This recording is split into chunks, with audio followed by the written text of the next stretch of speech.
নমস্কাৰ বন্ধু বান্ধৱীসকল, মই জোনালী।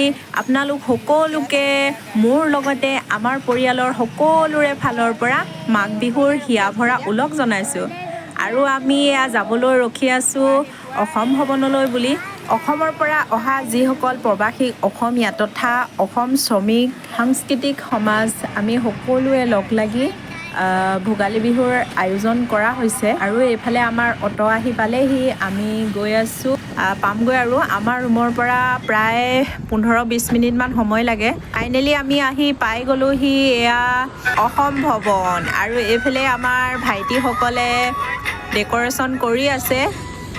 এইফালে চকী তকী সজাই থোৱা হৈছে, যিহেতু মানুহ অহা নাই, আহিব। আৰু এইফালে ৰান্ধনি যো-জা কৰি আছে। ভোগালী যিহেতু ভোগৰ উৎসৱ নহয় জানো, তো গতিকে এইফালে খানা ৰেডি হৈ আছে। এইফালে আমাৰ নাচনী ৰেডি হৈছে।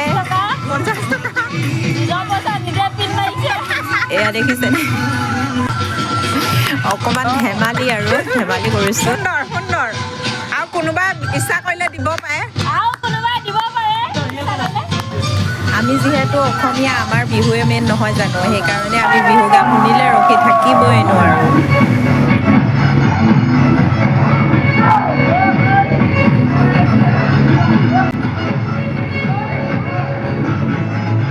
এইফালে আমাৰ অঞ্চু আৰু দেউতাক ৰখি আছে। সমূহ ল'ৰা ছোৱালী সকলোৱে লগ লাগি এনেকৈ অকণমান ফূৰ্তি।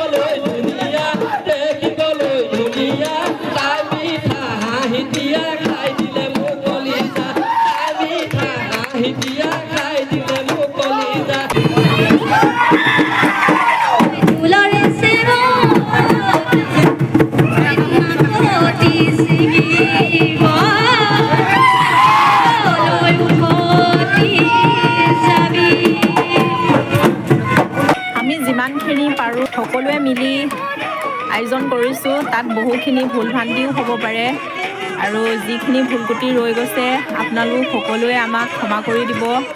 ভাল লাগিছে যে বিদেশত ইমান সুন্দৰকৈ আমি মাঘ বিহু পালন কৰিব পাৰিছোঁ, তাৰ বাবে বহুত ভাল লাগিছে। আৰু বহুতো আহিব পৰা নাই, যিহেতু সকলোৰে একেদিনাখনে একেলগে ছুটি নাপায়, গতিকে বহুতৰে দিগদাৰ হৈছে, নোহোৱা নহয় বাৰু। আহিবলৈতো সকলোৰে মন আছিল, কিন্তু আহিব পৰা নাই। সেইফালে আমাৰ খানা আয়োজন হৈ গ'ল।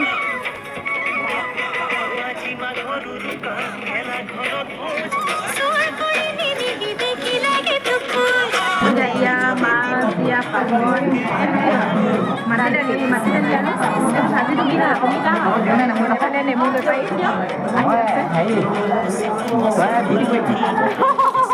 দি দেখুৱাই দিব, একো নাই। থেংক ইউ দেই। এইটো সেই ইফালে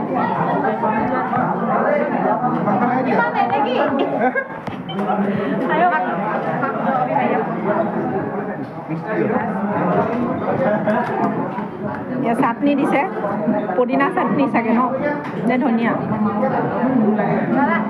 এইফালে খানা পিনা খাই আহি মই ল'লোঁ নাৰিকলৰ লাড়ু বনাবলৈ।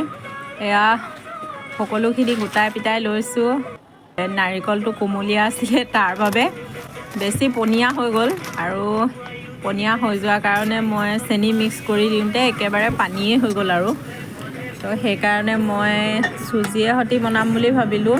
আৰু এয়া উতলাই মানে একে পানীটো শুকুৱাই পেলালোঁ, আৰু তেতিয়াহে লাডু বনিছেগৈ। আগে পিছে ইমান এক্সপিৰিয়েঞ্চ নাই এনেকৈ অকলে লাডু বনাই খুওৱা। ঘৰত থকা হ'লে এতিয়া পিঠা পনা বনালোঁ হয়, আৰু ইয়াততো আমাৰ পিঠা বনোৱা বৰা চাউলটো নাপায়।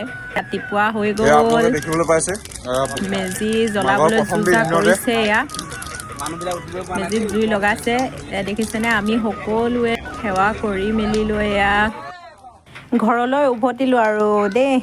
ঘৰত আহি পাই এইফালে মই কি আলু মুঠতে নাজানো, আৰু আলু আনি দিলে, বইল কৰিলোঁ, এয়া গুচাই কৰি ল'লোঁ। ঘৰত যেনেকৈ মাহঁতে ৰাতিপুৱা এনেকৈ আলু সিজাই আমাক খাব দিছিল, তো সেইকাৰণে আমিও ইয়াত তেনেকৈয়ে কৰিছোঁ। ভিডিঅ'টো আৰু বৰ বিশেষ দীঘল নকৰোঁ, আজিলৈ ইমানতে আপোনালোকৰ পৰা বিদায় লৈছোঁ।